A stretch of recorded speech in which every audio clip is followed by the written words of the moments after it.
Hey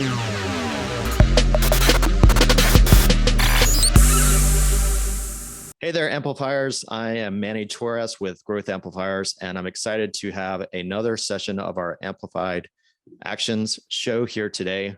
And I've got a great guest who is the managing partner of Sweetview Partners. That is Daniel Sweet.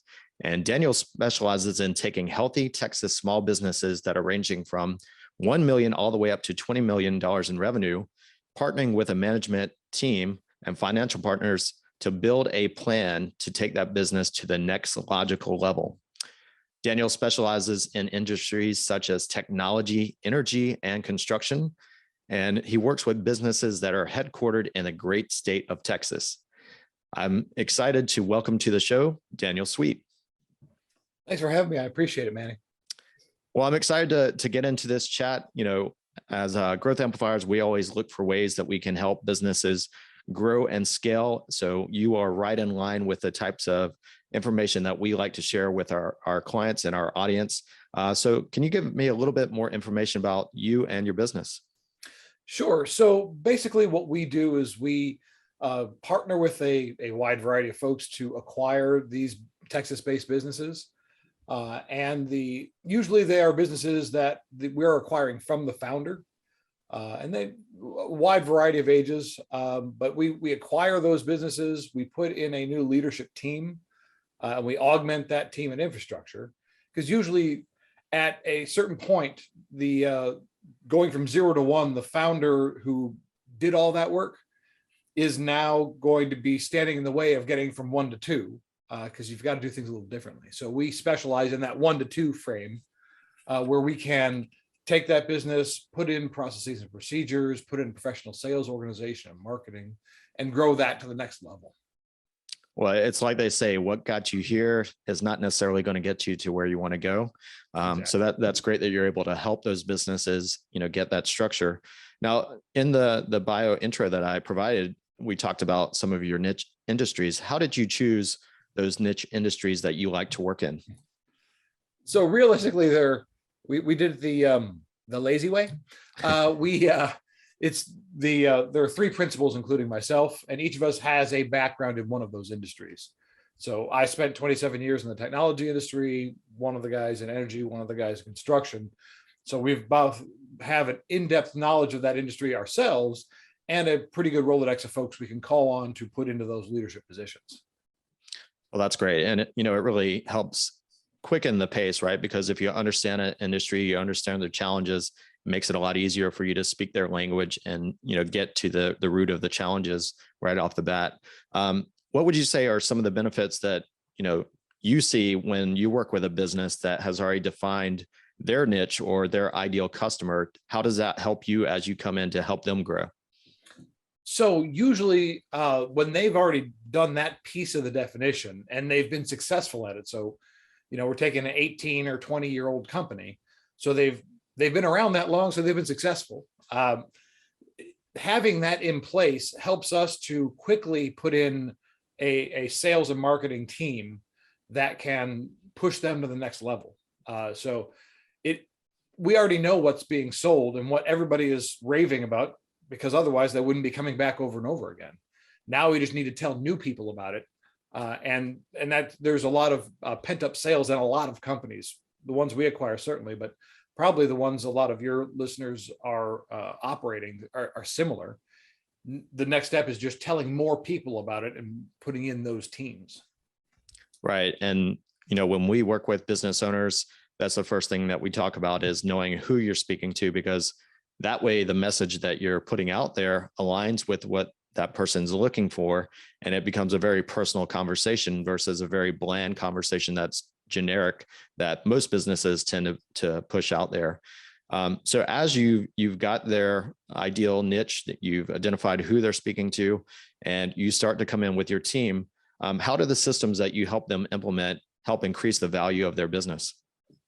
So realistically, what we're looking at when we buy and when we sell really is a multiple. There's a multiple of your profit, basically, that companies get valued at for the market. So most of that multiple can be expressed as the company runs itself. So the more that a owner is needed for a company to run, the lower the multiple is going to be. The idea is, and you see this with companies larger than what we do at the 50 million and above level, the multiples jump up there because at $50 million, it's very difficult to run a company that's dependent on the owner. So it assumes that you have those systems in place, because otherwise the owner would be, dead in the grave somewhere. So the systems and processes basically give everybody a framework to use to do that job over and over again. And as you bring in new employees, as you're growing, they all can do things the same way in a standardized way, so that the owner doesn't have to constantly be working with them. Okay, so today we're going to learn this piece of it. Today we're going to learn this piece of it. It's all laid out for them. And every process and procedure you put in place means the owner or whoever's playing that leadership role needs to be involved in that person's career and that person's life a little less, guiding them and cajoling them that whole way.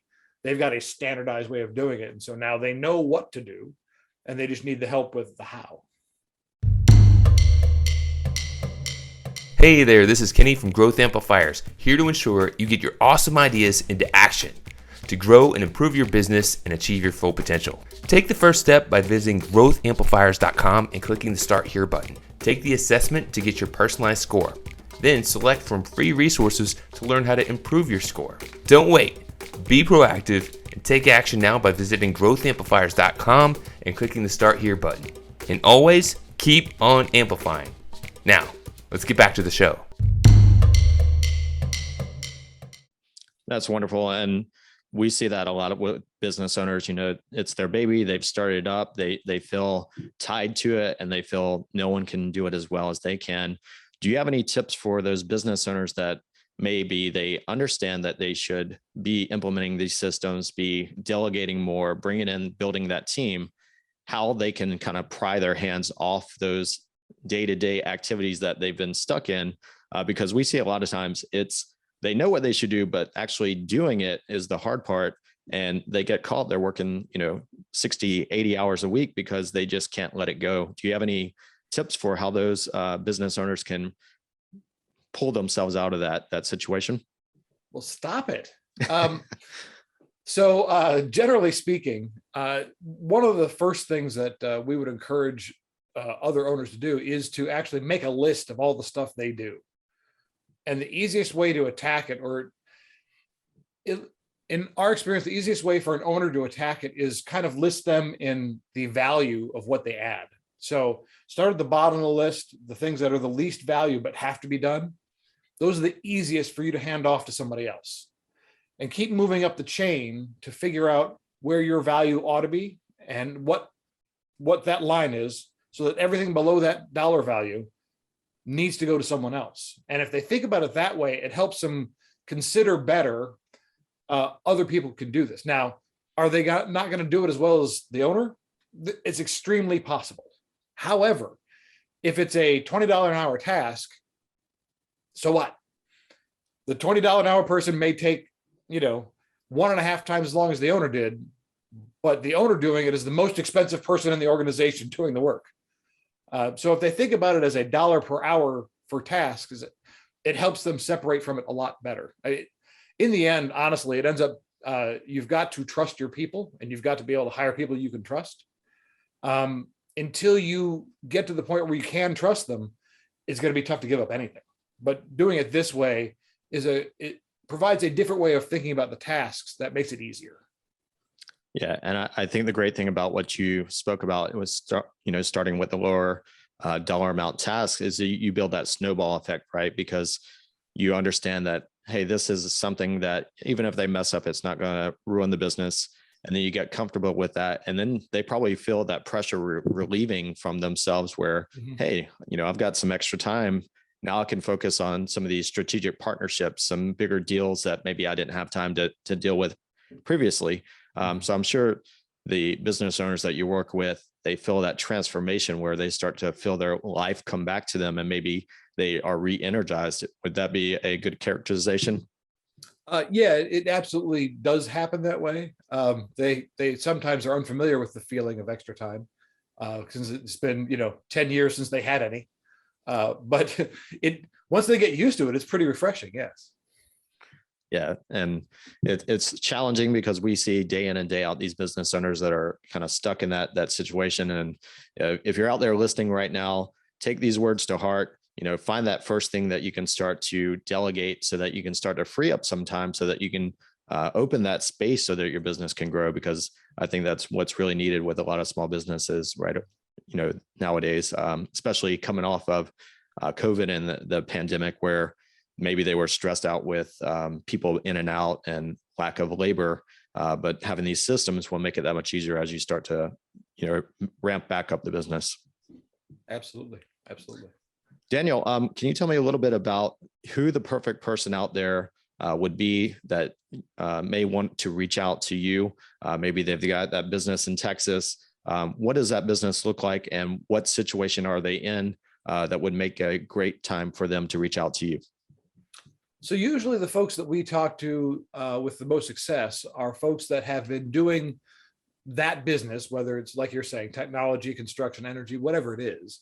They've been doing it for a good while, and they are either fully burnt out or ready to retire. We run into both situations. For whatever reason, there's a lot of stuff that goes on in the background that makes this company that has been your life less fun now than it used to be. So what they're looking to do is they've got a good, profitable operating company. They have other things that they're ready to do now. And what they're looking to do, and it's difficult for them to find out how to do, is to get the value out of what they've built while they can step out and it continues living on. So the company, the people who work best with us are usually people who want to see that company name live on. There's a lot of people that there's a lot of different people you can sell to, right? You can sell to the behemoth who's going to just strip your company for what they need out of it, and the name is going to go away. And that's a fine decision. That's just not the people that go to us.